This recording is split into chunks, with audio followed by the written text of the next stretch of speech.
Hi, good evening to all. இது அட்டிக்கோட first broadcast. 55th GST கவுன்சிலோட ரெக்கமெண்டேஷன் ஆன் ஜிஎஸ்டி ரேட்ஸ் நேற்று notify ஆயிருக்கு. நோட்டிஃபிகேஷன் நம்பர் 01லேருந்து 08 வரைக்கும் உங்களுக்கு இஷ்யூ பண்ணிட்டாங்க. ஸோ அதை பற்றி ஒரு சின்ன ரிவ்யூ தான் இந்த வீடியோ, ஓகேங்களா? ஸோ ஃபர்ஸ்ட் நோட்டிஃபிகேஷன் நம்பர் 1 என்னன்னா, நோட்டிஃபிகேஷன் நம்பர் 1/2025 சிடி ரேட்டில் உங்களுக்கு 45 ரைஸ் கர்னல் 5% சேஞ்ச் பண்ணியிருக்காங்க. இதுக்கு முன்னாடி அது 18% இருந்தது. ஸோ சீரியல் நம்பர் 98A அப்புறம் 98Bன்னு ஒன்று இன்சர்ட் பண்ணி HSN 1904 45 ரைஸ் கர்னல் 5%. அதே மாதிரி 9%ல் ஒரு என்ட்ரி சீரியல் நம்பர் 5ல் அதர் தேன் 45 ரைஸ் கர்னல் அப்படிங்கிறது ஆட் ஆயிருக்கு. ஏன்னா இங்கே 5% கொடுத்ததுனால அங்கே 18%ல் அதை எக்ஸ்க்ளூட் பண்ணி காமிச்சிருக்காங்க. அது இல்லாமல் எக்ஸ்பிளனேஷன் ஷெட்யூல் 7ல் எக்ஸ்பிளனேஷனில் உங்களுக்கு ப்ரீ பேக்கேஜ் அண்ட் லேபிள் அப்படிங்கிறதுக்கான எக்ஸ்பிளனேஷனை சேஞ்ச் பண்ணியிருக்காங்க. நம்ம இபுக்கில் முன்னாடி என்ன இருந்தது, இப்போ என்ன இருந்ததுங்கிறத பார்க்கலாம். ஸோ அப்போ உங்களுக்கு ஒரு டிஃப்ரென்ஸ் தெரியும். இதுதான் நம்மளோட இபுக். ஸோ இதில் ப்ரீ பேக்கேஜ். ஸோ இதுதான் இதுக்கு முன்னாடி எப்படி இருந்ததுன்னா, so first pre package and labelled அப்படிங்கிறதுக்கு மீனிங் என்ன இருந்ததுன்னா, ப்ரீ பேக்கேஜ் கமாடிட்டி அப்படின்னு லீகல் மெட்ராலஜி ஆக்டில் என்ன டிஃபைன் பண்ணியிருக்காங்களோ அதுதான் ப்ரீ பேக்கேஜ்டு அண்ட் லேபிள்டு அப்படிங்கிற இதுக்கு டெஃபினேஷனாக கொடுத்துருந்தாங்க. அதுக்கப்புறம் அதில் அக்ரிகல்ச்சர் ப்ராடக்ட்டையும் இன்க்ளூட் பண்ணியிருந்தாங்க. அக்ரிகல்ச்சர் ஃபார்ம் ப்ரொடியூஸ் அப்படிங்கிறதையும் அதில் இன்க்ளூட் பண்ணியிருந்தாங்க. இப்போ அமெண்ட்மெண்ட்டில் ரொம்ப சிம்பிளாக pre package and labels means all commodities that are intended for retail sales. So எந்த கமாடிட்டியாக இருந்தாலும், அதாவது லீகல் மெட்ராலஜி ஆக்டில் சொல்லியிருக்கலாம், சொல்லாமலும் இருக்கலாம். எப்படி இருந்தாலும் 25 கிலோ அல்லது 25 லிட்டருக்கு கீழே இருக்கக்கூடிய ரீட்டைல் பேக்கில் உள்ள எல்லா கமாடிட்டியும் ப்ரீ பேக்கேஜ் அண்ட் லேபிள்டு அப்படிங்கிறது கொண்டு வந்துட்டாங்க டெஃபினேஷன். இதுதான் இதில் வந்திருக்க சேஞ்ச். அடுத்து நோட்டிஃபிகேஷன் நம்பர் 2ல் என்னென்னா, ஜீன் தெரப்பி இதை எக்ஸம்ப்டட் ஆக்கியிருக்காங்க. சீரியல் நம்பர் 105க்கு அப்புறம் 105Aங்கிற ஒன்று இன்சர்ட் பண்ணி ஜீன் தெரப்பி உங்களுக்கு கம்ப்ளீட்டாக எக்ஸம்ஷன் பண்ணியிருக்காங்க. ஸோ இது எக்ஸம்ஷன் நோட்டிஃபிகேஷன்ங்கிறதுனால இதுலேயும் அந்த ப்ரீ பேக்கேஜோட டெஃபினேஷனை சேஞ்ச் பண்ணியிருக்காங்க. ஓகேங்களா? Next okay. So notification number 3/2025. So இது எது சம்மந்தப்பட்ட நோட்டிஃபிகேஷன்னா, ஒரு ஃபுட் ப்ரிப்பரேஷனை put off in unit container, ஒரு யூனிட் கண்டெய்னரில் போட்டிருக்க ஒரு ஃபுட் ப்ரிப்பரேஷனை எக்கனாமிக்கலி வீக்கர் பீப்புளுக்கு நீங்கள் அட் ஃப்ரீ ஆஃப் காஸ்ட்டில் கொடுக்குறீங்க. அதுவும் சென்ட்ரல் கவர்மெண்ட் ஸ்டேட் கவர்மெண்ட்டோட ஒரு அப்ரூவ்டு ப்ரோக்ராம் மூலமாக நீங்கள் கொடுக்குறீங்கிற பட்சத்தில் உங்களோட டேக்ஸ் ரேட் 5%. ஸோ அதுக்கு மேலே உள்ளது எக்ஸம்ப்டன் அப்படின்னு சொல்கிறது தான் நோட்டிஃபிகேஷன் நம்பர் 39/2017. ஸோ அதில் இது வரைக்கும் என்ன கொடுத்துருந்தாங்கன்னா, ஃபுட் ப்ரிப்பரேஷன் காமனாக கொடுத்துட்டாங்க. அது இல்லாமல் அந்த 45 rice kernel supply for ICDS அப்படிங்கிறத செகண்ட் ஒன்னாக கொடுத்துருந்தாங்க. இப்போ தேர்டு ஒன்னாக ஃபுட் ப்ரிப்பரேஷன், ஓகேங்களா, அந்த ஃபுட் ப்ரிப்பரேஷனுக்கு தேவைப்படக்கூடிய ஃபுட் இன்புட்ஸையும் இதில் கொண்டு வந்திருக்காங்க. ஓகேங்களா? ஸோ அதுவும் 5% தான்.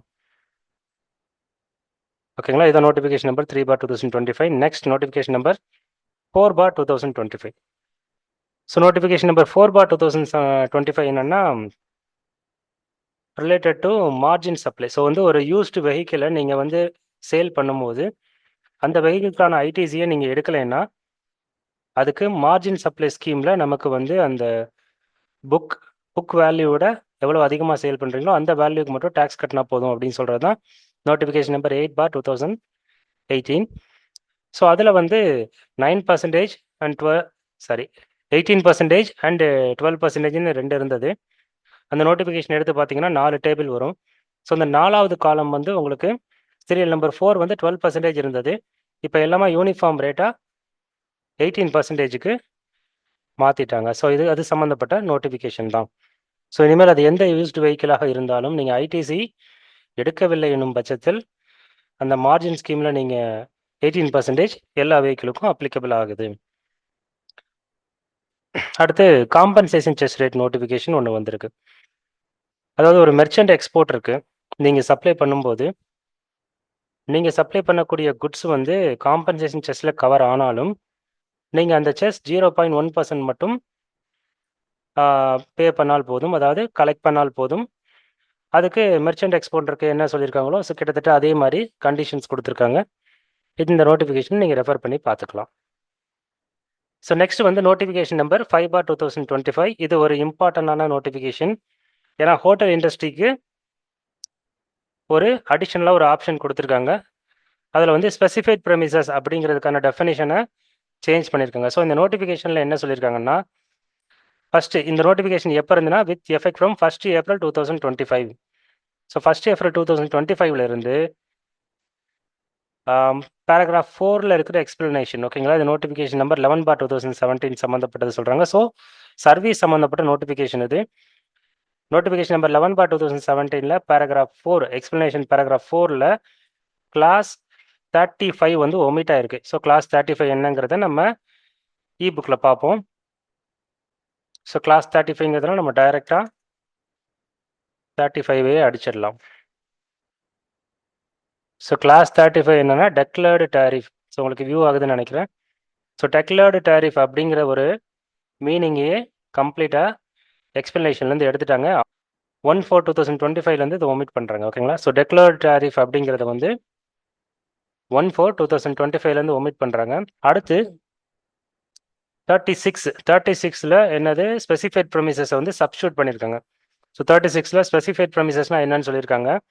எங்கே ஒரு நாளைக்கு, அதாவது ஹோட்டல் அக்காமடேஷன் ப்ரொவைட் பண்ணக்கூடிய ஒரு ஹோட்டல் வந்து ஒரு நாளைக்கான ரெண்ட் வந்து 7,500க்கு மேலே பண்ணுறாங்கன்னா ஸோ அது வந்து ஸ்பெசிஃபைட் ப்ரெமிசஸ் அப்படின்றது டெஃபினேஷன். இப்போ வரைக்கும் அதான் 31 3 2025 வரைக்கும் இதுதான் டெஃபினேஷன், ஓகேங்களா?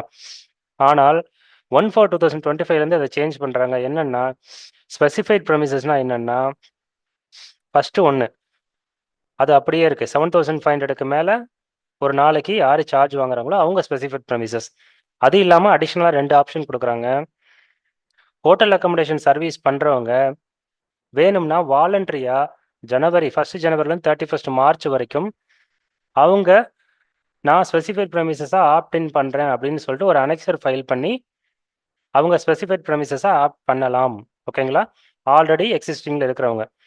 இதே புதுசாக அப்ளை பண்ணுறவங்களா இருந்தால் வித்தின் 15 டேஸ்க்குள்ளே அவங்களுக்கு வந்து ரெஜிஸ்ட்ரேஷன் அப்ளிகேஷன் அக்னாலேஜ்மெண்ட் வந்து வித்தின் 15 டேஸ்க்குள்ளே அவங்களும் ஆப்டின் பண்ணலாம். ஸோ இவங்க 3 பேருமே ஸ்பெசிஃபைட் ப்ரெமிசஸ்ங்கிற டெஃபினிஷனில் வந்துடுறாங்க.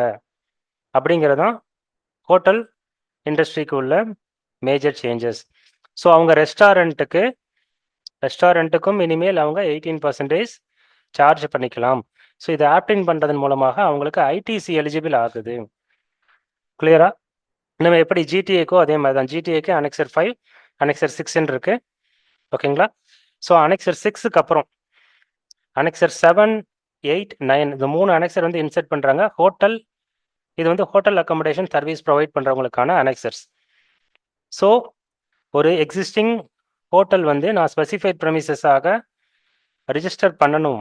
ஸோ அனெக்சர் 7 மூலமாக அவங்க ரிஜிஸ்டர் பண்ணிக்கலாம். ரிஜிஸ்டர் பண்ணால்தான் அவங்க வந்து ரெஸ்டாரண்ட் சர்வீஸை 18% கொடுக்க முடியும், ஐடிசி அவைல் பண்ணிக்க முடியும். இது ஜனவரி எவ்ரி இயர் வந்து 1 ஜான்லேருந்து 31 மார்ச்க்குள்ளே இதை ஆப்டின் பண்ணிக்கலாம், ஓகேங்களா? அதாவது நெக்ஸ்ட் ஃபினான்ஷியல் இயருக்கு வேணும்னா நீங்கள் 31 மார்ச்க்குள்ளே இந்த அனெக்சரை ஃபைல் பண்ணி ஆப்டின் பண்ணணும். சேம் கான்செப்ட் ஜிடிஏ மாதிரி தான், ஓகேங்களா? ஒரு ஹோட்டல் வந்து 4-5 இடத்துல இருக்குது, ஒரே ஸ்டேட்டில் 4-5 இடத்துல இருக்குன்னா ஒவ்வொரு ஹோட்டலுக்கும் தனித்தனியாக இந்த அனெக்சர் ஃபைல் பண்ணணுங்கிறத சொல்லியிருக்காங்க. நமக்கு போர்ட்டலில் லைவ் ஆனதுக்கப்புறம் தான் அது ப்ராக்டிக்கலாக எப்படிங்கிறது தெரியும். அதே மாதிரி ஒரு பர்சன் வந்து ரெஜிஸ்ட்ரேஷன் அப்ளை பண்ணுறாருன்னா அவர் வந்து அனெக்சர் 8 வந்து ஃபைல் பண்ணணும்னு சொல்லி கொடுத்துருக்காங்க. அதே மாதிரி அதிலிருந்து வெளியே வரணும். ஸோ வந்து நான் எனக்கு ஸ்பெசிஃபிக் ப்ரெமிசஸ் வேணாம், நான் வந்து ரெஸ்டாரண்ட் 5% கொடுத்துக்கிறேன் அப்படின்னாலும் நம்ம ஆப்ட் அவுட் பண்ணிக்கலாம். அதுக்கு அனெக்சர் 9, ஓகேங்களா? ஸோ அனெக்சர் 9 இப்படி தான் இருக்குங்கிறது நமக்கு கொடுத்துருக்காங்க. போர்ட்டல் எனேபிள் ஆனால் இன்னும் நமக்கு கிளியராக தெரிஞ்சிடும், ஓகேங்களா? ஸோ நெக்ஸ்ட் வந்து நோட்டிஃபிகேஷன் நம்பர் 6/2025. இது வந்து எக்ஸம்ஷன் சம்மந்தப்பட்ட notification. Notification number 12/2017 exam services சம்மந்தப்பட்ட நோட்டிஃபிகேஷன். இதில் சீரியல் நம்பர் 25லையும் 36லையும் சாரி 36A அப்புறம் 36B இன்செர்ட் பண்ணியிருக்காங்க. அதே மாதிரி சீரியல் நம்பர் 69ல் ஒன்று இன்செர்ட் பண்ணியிருக்காங்க. So 3 changes. ஸோ இந்த 3 சேஞ்சஸும் என்னங்கிறத நம்மளோட இபுக்கில் பார்த்துடலாம். ஸோ நம்ம என்ன பார்த்தோம்? Notification number 06/2025. ஸோ ஃபர்ஸ்ட் வந்து ஸோ 36A அப்புறம் 36B இன்செர்ட் பண்ணியிருக்காங்க. So service of insurance provided by motor vehicle accident fund. So ஒரு மோட்டார் வெஹிக்கிள் ஆக்சிடென்ட் ஃபண்ட்ல இருந்து உங்களுக்கு தேர்ட் பார்ட்டி இன்சூரன்ஸ் மூலமாக உங்களுக்கு ஏதாவது கிளைம் கிடைச்சது என்றால் ஸோ அது வந்து எக்ஸாம் சப்ளையாக நோட்டிஃபை பண்ணிட்டாங்க. ஸோ நெக்ஸ்ட் ஒன் வந்து any service provided by a training partner approved by national skill development corporation is exempted. ஓகேங்களா? ஸோ ஒரு training partner approved by national skill development கார்பரேஷனாக இருந்தால் அவங்க பண்ணக்கூடிய சர்வீஸ் வந்து எனி சர்வீஸ் வந்து எக்ஸம்டட் அப்படின்னு சொல்லியிருக்காங்க. ஸோ 10/10ல் வந்து இந்த supply of services by of providing metering equipment, அதாவது இபி சர்வீஸ் பண்ணக்கூடியவங்க, அது சம்மந்தப்பட்ட rent, testing charges, shifting meter service lines இதுக்கு எல்லாமே இன்சிடென்ஷியல் சார்ஜஸ் இது எல்லாமே எக்ஸம்டட் கொடுத்துருந்தாங்க. இப்போ அதில் டிரான்ஸ்மிஷன் அண்ட் டிஸ்ட்ரிபியூஷன் ஆஃப் எலக்ட்ரிசிட்டிங்கிறதுல transmission or distribution of electricity அப்படிங்கிற ஒரு வேர்டு மட்டும் சேஞ்ச் பண்ணியிருக்காங்க. ஓகேங்களா? ஸோ டிரான்ஸ்மிஷன் அண்ட் டிஸ்ட்ரிபியூஷன் ரெண்டுமே பண்ணால்தான் எக்ஸம்டன் இருந்தது. ஓகேங்களா? இப்போ டிரான்ஸ்மிஷனாக இருக்கலாம் அல்லது டிஸ்ட்ரிபியூஷனாக இருக்கலாம். ஸோ எய்தர் எனி ஒன் இருந்தாலே உங்களுக்கு எக்ஸம்ஷன் எலிஜிபிள் அப்படிங்கிறதா இந்த நோட்டிஃபிகேஷனில் சேஞ்சஸ் வந்து நமக்கு சொல்லுது. ஓகே, ஸோ வந்து இந்த 3 சேஞ்சஸும் நம்ம இப்போ பார்த்துட்டோம். ஸோ நெக்ஸ்ட் வந்து நோட்டிஃபிகேஷன் நம்பர் 7/2025. இது ஆர்சிஎம் சம்மந்தப்பட்ட நோட்டிஃபிகேஷன். இது 2 சேஞ்சஸ் பண்ணியிருக்குங்க. ஒன்று serial number 4 and serial number 5AB. Serial number 4 வந்து related to RCM on sponsorship services. Serial number 5AB வந்து RCM on renting of immovable property. So நம்ம இபுக்கில் என்ன சேஞ்சஸ்ங்கிறத நம்ம பார்த்துருவோம். ஸோ வந்து சீரியல் நம்பர் 4 என்னன்னா services provided by way of sponsorship to any body corporate or partnership firm. ஒரு body கார்பரேட்டுக்கோ அல்லது ஒரு பார்ட்னர்ஷிப் ஃபார்முக்கோ ஸ்பான்சர்ஷிப் சர்வீஸ் கொடுக்குறீங்க அப்படின்னா அது ஆர்சிஎம்ல கவர் ஆகும். ஸோ அந்த பாடி கார்பரேட்டோ இல்லை பார்ட்னர்ஷிப் ஃபார்மோ தான் ஆர்சிஎம் கட்டணும். ஸோ இதுதான் வந்து நோட்டிஃபிகேஷன். நேற்றுலேருந்து வந்த சேஞ்சஸ் என்னன்னா, இதுக்கு முன்னாடி எனி பர்சன், அதாவது சப்ளையர் ஆஃப் சர்வீஸ் வந்து எனி பர்சன் இருக்கலாம். அதாவது ஸ்பான்சர்ஷிப் கொடுக்கக்கூடியவர்கள் யாராக வேண்டுமானாலும் இருக்கலாம். ரிசீவர் உங்களுக்கு பாடி கார்பரேட்டோ இல்லை ஃபார்மாகவோ இருந்தால், so any body corporate or partnership ஃபார்மாகவோ இருந்தால் அந்த ரிசீவர் வந்து 18% ஆர்சிஎம் கட்டணும் அப்படின்னு இருந்தது. ஸோ நேற்று இருந்து அந்த எனி பர்சனுக்கு பதிலாக எனி பர்சன் அதர் தென் பாடி கார்பரேட் அப்படிங்கிறத இன்க்ளூட் பண்ணியிருக்காங்க. ஸோ ஒரு பாடி கார்பரேட் ஸ்பான்சர்ஷிப் சர்வீஸ் கொடுத்தால் ரிசீவர் ஆர்சிஎம் கட்ட தேவையில்லை. இது ஃபார்வர்ட் சார்ஜ் மெக்கானிசமில் கவர் ஆகுது with effect from 16 January 2025. So உங்களுக்கு அந்த நோட்டிஃபிகேஷனை வியூ பண்ணால் டைரெக்டாக அந்த நோட்டிஃபிகேஷன் நம்பரை கிளிக் பண்ணிங்கன்னா உங்களுக்கு அந்த நோட்டிஃபிகேஷன் அப்படியே வியூ ஆகிடும். ஓகேங்களா? ஸோ புக்கில் நாங்கள் அப்டேட் பண்ணியிருக்கோம். ஓகே, ஸோ சீரியல் நம்பர் 4 பார்த்துட்டோம். சீரியல் நம்பர் 5AB வந்து renting of any immovable property other than residential dwelling. So உங்களோட சப்ளையர் அன்ரெஜிஸ்டர்ட் பர்சனாக இருக்கும்போது நீங்கள் ரிஜிஸ்டர்ட் பர்சனாக இருந்தால் RCM applicable with effect from 10 October 2024. நேற்று வந்திருக்க நோட்டிஃபிகேஷனில் என்ன அடிஷன் கொடுத்துருக்காங்கன்னா, இது வந்து ரிசிபியன்ட் வந்து காம்போஷன் பர்சனாக இருந்தால், அதாவது other than person who has opted to pay tax under composition levy. So recipient அதாவது வந்து டெனன்ட் வந்து காம்போஷன் பர்சனாக இருந்தால் ஆர்சிஎம் நாட் அப்ளிகபிள். ஸோ இதுதான் வந்து நமக்கு கொடுத்துருக்க நோட்டிஃபிகேஷன் சொல்லுது. ஆனால் அந்த நோட்டிஃபிகேஷனில் வித் எஃபெக்ட் ஃப்ரம்னு எந்த டேட்டும் கொடுக்காதனால notification effected from yesterday. So 16/1/2025 இருந்து தான் இந்த ஆர்சிஎம்க்கு, அதாவது காம்போஷன் டீலருக்கு exemption applicable. Before that period tax கட்டணுமா வேண்டாமா? ஸோ இதுதான் இப்போ இருக்கிற கொஷின். பார்த்தீங்கன்னா 54th ஜிஎஸ்டி கவுன்சில் மீட்டில் ஒரு கான்செப்ட் கொண்டு வந்து அதுக்கான கிளாரிஃபிகேஷனும் சர்க்குலர் 236 கொடுத்தாங்க. அதாவது என்னன்னா, அஸ் இஸ் வேர் இஸ் அப்படிங்கிற ஒரு கான்செப்ட் வந்து ஆல்ரெடி இருக்கு இமூவல் ப்ராப்பர்ட்டி ஆக்டில். அதை ஜிஎஸ்சியில் அகைன் வந்து அதுக்கு ஒரு எக்ஸ்பிளனேஷனும் மீனிங்கும் கொடுத்தாங்க சர்க்குலர் 236 மூலமாக. அதாவது என்ன கொடுத்துருக்காங்கன்னா, ஸோ ஒரு ரேட் சேஞ்சஸோ இல்லை ஒரு ரேட் சேஞ்சஸ் இருக்கும் பட்சத்தில், இல்லை உங்களுக்கு கொடுத்துருக்க நோட்டிஃபிகேஷனில் 2 வகையான ரேட் இருக்கு, நீங்கள் ஒன்றை பேஸ் பண்ணி நீங்கள் டேக்ஸ் கட்டிட்டீங்க அப்படிங்கிற பட்சத்தில் அதை சரி செய்யும் நோக்கத்தில் ஒரு பீரியடை ரெகுலரைஸ் பண்ணுறாங்க, இல்லை அந்த பீரியட் ஒரு ரேட்டை ரெகுலரைஸ் பண்ணுறாங்க அப்படிங்கிற பட்சத்தில் நீங்கள் ஒரு ஒரு டீட்டெயிலை நம்பி நீங்கள் டேக்ஸ் கட்டிட்டீங்க அப்படின்னா எக்ஸ்ட்ரா பணம் கட்டியிருந்தால் ரீஃபண்ட் வராது, கம்மியாக கட்டியிருந்தால் அவங்க மேலே ப்ரொசீடிங்ஸ் எடுக்க மாட்டாங்க. ஸோ அப்படிங்கிற கான்செப்ட் தான் as is where is basis. ஓகேங்களா? நீங்கள் சர்க்குலர் 236 எடுத்து பார்த்தீங்கன்னா அதில் வந்து உங்களுக்கு தெரியும். ஸோ பார்த்தீங்கன்னா 55th ஜிஎஸ்டி கவுன்சில்லையும் உங்களுக்கு வந்து அதே வேர்டு தான் யூஸ் பண்ணியிருப்பாங்க, to regularise the period. So from the date of notification number 9/2010, அதாவது 10/10/2024 ஆர்சிஎம் அப்ளிகபிளாக இருந்தாலும் 55th ஜிஎஸ்டி கவுன்சிலில் அசிஸ் வேர் இஸ் பேசிஸில் நாங்கள் நோட்டிஃபிகேஷன் இஷ்யூ பண்ணுவோம் அப்படின்னு சொல்லியிருக்காங்க. ஆனால் சர்க்குலர் 236 எடுத்து நம்ம ரெஃபர் பண்ணால் ஸோ அதே பேசிஸ் தான் போட்டிருக்கு. So as is where is base மீன்னா நீங்கள் வந்து ஒரு கன்ஃபியூஷன் இருக்க ஸ்டேஜில், இல்லை 2 வகையான ஒப்பீனியன் இருக்கக்கூடிய ஸ்டேஜில் நீங்கள் டேக்ஸை கம்மியாக கட்டியிருந்தாலும் இல்லை எக்ஸம்டடில் போட்டிருந்தாலும் அதிகமாக கட்டியிருந்தாலும் பின்னாடி ஒரு நோட்டிஃபிகேஷன் இஷ்யூ பண்ணுறாங்கன்னா அதுக்கு முன்னாடி உள்ள நீங்கள் கட்டுனதை அப்படியே ஏற்றுப்பாங்க. அதாவது அதிகமாக கட்டியிருந்தால் ரீஃபண்ட் கிடையாது, கம்மியாக கட்டியிருந்தால் உங்களுக்கு நோட்டீஸ் வராது. இப்படி தாங்கிறத நமக்கு சர்க்குலர் 236 மூலமாக எக்ஸ்பிளனேஷன் கொடுத்துருக்காங்க. ஓகேங்களா? ஸோ இந்த 55th ஜிஎஸ்டி கவுன்சில் ப்ரெஸ் ரிலீஸ்லையும் இந்த காம்போசிஷன் டீலருக்கான ரெண்ட்டை அசிஸ் வேரிஸ் பேசிஸில் தான் நோட்டிஃபிகேஷன் இஷ்யூ பண்ணுவோங்கிறத சொல்லியிருக்காங்க. பட் நோட்டிஃபிகேஷன் வர்றப்ப பார்த்தீங்கன்னா அதில் அது சம்மந்தப்பட்டதாக எதுவுமே இல்லை.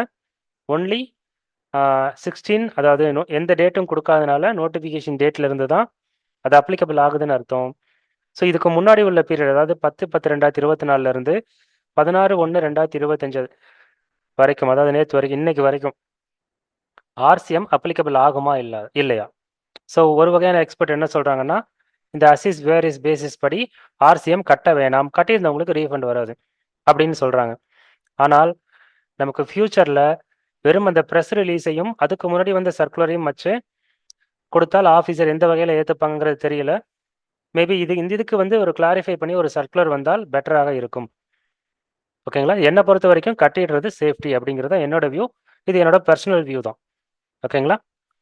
Okay. So notification number 8/2025. So இது ஒன்றுமே இல்லைங்க, இது வந்து செக்ஷன் 9(5) சம்மந்தப்பட்ட நோட்டிஃபிகேஷன். அதாவது supply through e commerce operator பண்ணக்கூடிய ஒரு 4 பேருக்கு இ காமர்ஸ் ஆப்ரேட்டரே டேக்ஸ் கட்டுவாங்க இல்லையா? ஸோ அங்கேயும் ஸ்பெசிஃபைட் ப்ரெமிசஸ்ங்கிற டெஃபினேஷனை இங்கே நீங்கள் டாக்ஸபிள் சர்வீஸில் என்ன டெஃபினேஷனோ அதுதான் இங்கே அப்ளிகபிள் ஆகும் அப்படிங்கிறத மாற்றிருக்காங்க. இதுவும் with effect from 1st April 2025 applicable ஆகுது. ஓகே. ஸோ வந்து இன்னைக்கு நம்ம பார்க்க வேண்டிய நோட்டிஃபிகேஷன் அவ்வளோதான். நேற்று வந்து நோட்டிஃபிகேஷன் 1 to 8 வரைக்கும் plus compensation chess rate notification ஒன்றும் நம்ம பார்த்துட்டோம். ஸோ இப்போ ஜிஎஸ்டி ரேட்ஸ் புக் நம்ம எல்லாருக்குமே தெரியும். இது இல்லாமல் அடிஷனலாக என்ன பெனிஃபிட்னா, இந்த புக் வந்து பர்ச்சேஸ் பண்ணுறவங்களுக்கு நம்ம அட்டிக், அதாவது ஐவர் டாக்ஸ் இன்சைட் கிளப் அப்படிங்கிறது ஒரு exclusive WhatsApp group for subscribers only. So இந்த இபுக் சப்ஸ்கிரைப் பண்ணுறவங்களுக்கு அடிஷனலாக ஒரு பெனிஃபிட் 31st March 31st வரைக்கும் உங்களுக்கு வந்து free entry for our attic. ஓகேங்களா? ஸோ பே பண்ணக்கூடியவங்க இந்த நம்பருக்கு வாட்ஸ்அப் அனுப்பிட்டு உங்களோட ஜிமெயில் ஐடி அனுப்பினீங்கன்னா உங்களுக்கு என்னோட இபுக்கும் அட்டிக்கிற குரூப்லேயும் உங்களை ஆட் பண்ணிப்போம். ஓகேங்களா? இந்த இபுக் 1 year வேலிடிட்டி. தேங்க்யூ. ஏதாவது டவுட் இருந்ததுன்னா இல்லை டிஸ்கஷன் ஆல்வேஸ் ஓப்பன். தேங்க்யூ.